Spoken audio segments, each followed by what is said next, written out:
প্রিয় দর্শক, সাজ্জাদ কাদিরের প্রীতি নিন, শুভেচ্ছা নিন। এই মুহূর্তে আপনাদের সামনে কথা বলতে চাই দেশ বাঁচাতে যে যুগান্তকারী সিদ্ধান্ত নিল সেনাবাহিনী, এই প্রসঙ্গটি নিয়ে আপনাদের সামনে এই মুহূর্তে কথা বলতে চাই। আপনারা একটু ডিপলি যারা খেয়াল করেন তারা খেয়াল করলেই বুঝতে পারবেন যে গত 15 মাসের যে ব্যর্থ বাংলাদেশ, সেই বাংলাদেশ এই নভেম্বরের প্রথম সপ্তাহ থেকেই নড়াচড়া শুরু হয়ে গেছে।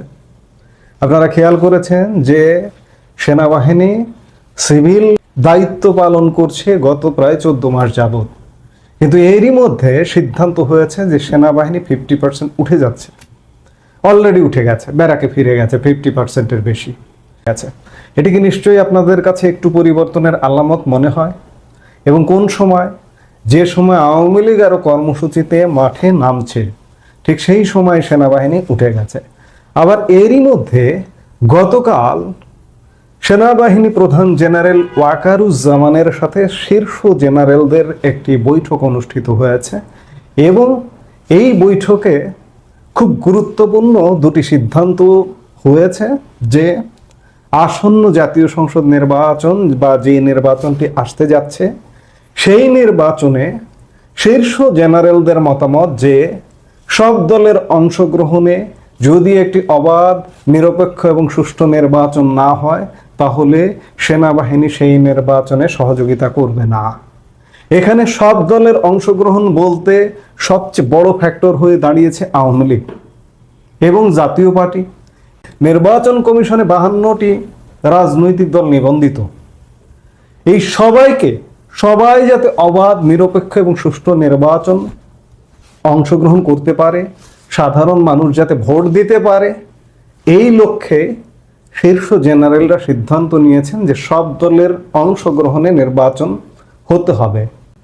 সেনাবাহিনীর আকস্মিক এই দৃঢ় অবস্থান বাংলাদেশের রাজনীতিতে নিঃসন্দেহে একটি ভিন্ন মাত্রা দেবে, নতুন মাত্রা দেবে, তাতে কোনো সন্দেহ নেই। সূত্রের বরাত দিয়ে জানা যায় যে আলোচ্য যে ভার্চুয়াল বৈঠকটি অনুষ্ঠিত হয়েছে, এই বৈঠকটির মূল আলোচ্য বিষয় ছিল যে আগামী জাতীয় সংসদ নির্বাচন।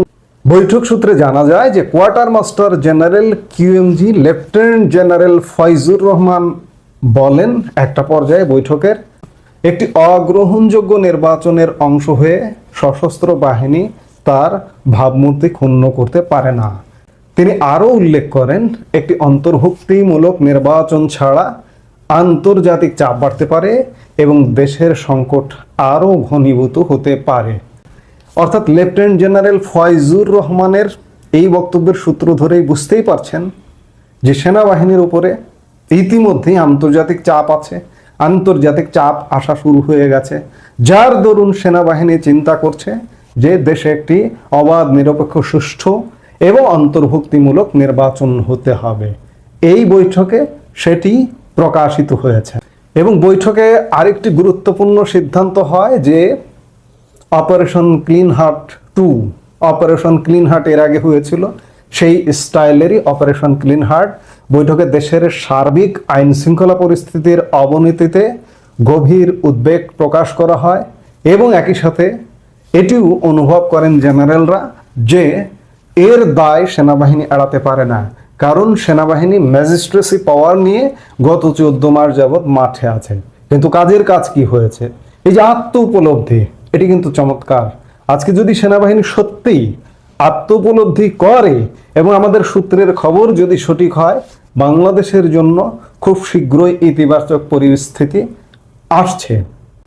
Principal staff officer lieutenant general SM Kamrul Hasan দেশে ক্রমবর্ধমান সন্ত্রাস, চাঁদাবাজি, জঙ্গিবাদ এবং 5 আগস্টের পর লুট হওয়া অস্ত্র উদ্ধারের জন্য অপারেশন ক্লিন হার্ট আদলে একটি সাঁড়াশি অভিযানের প্রস্তাব দেন এবং প্রস্তাবটি সর্বসম্মতিক্রমে গৃহীত হয়।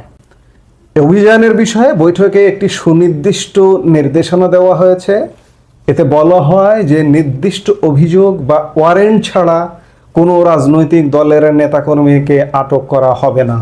তবে এর পাশাপাশি কঠোর হুঁশিয়ারি উচ্চারণ করে বলা হয় সন্ত্রাসী, চাঁদাবাজ, বিশৃঙ্খলা সৃষ্টিকারী এবং রাষ্ট্রের নিরাপত্তা বিনষ্টকারী ব্যক্তি, সে যে দলেরই হোক না কেন, তাদের নির্মূলে কঠোরতম পদক্ষেপ নেওয়া হবে।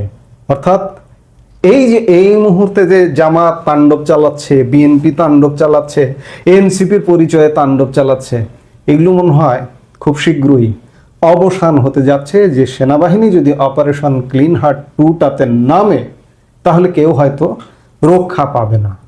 এবং আরেকটি বিষয়, যে আওয়ামী লীগেরও ভয়ের কোনো কারণ নেই, যে ওয়ারেন্ট ছাড়া গ্রেফতার করা হবে না, এমন সিদ্ধান্ত হয়েছে। বৈঠকে সশস্ত্র বাহিনীর নিরপেক্ষতা বজায় রাখার সর্বোচ্চ গুরুত্ব আরোপ করা হয়। যে কোনো রাজনৈতিক প্রক্রিয়ায় অংশ না হয়ে কেবল রাষ্ট্রীয় নিরাপত্তা ও সার্বভৌমত্ব রক্ষায় নিজেদের ভূমিকা সীমাবদ্ধ রাখার বিষয়ে কর্মকর্তারা একমত পোষণ করেন।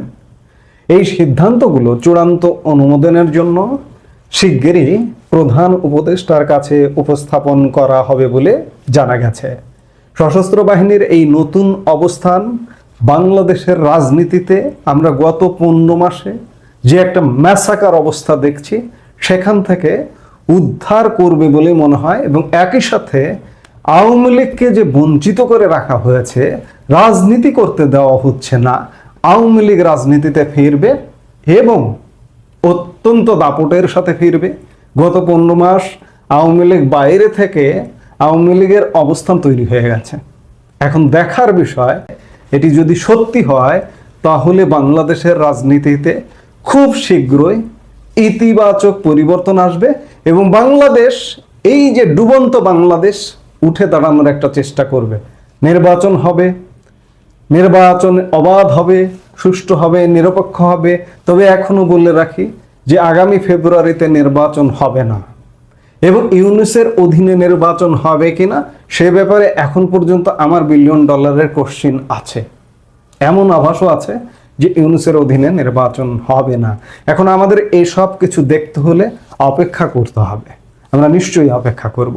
এই মুহূর্তে এ পর্যন্ত। সবাই ভালো থাকুন, সুস্থ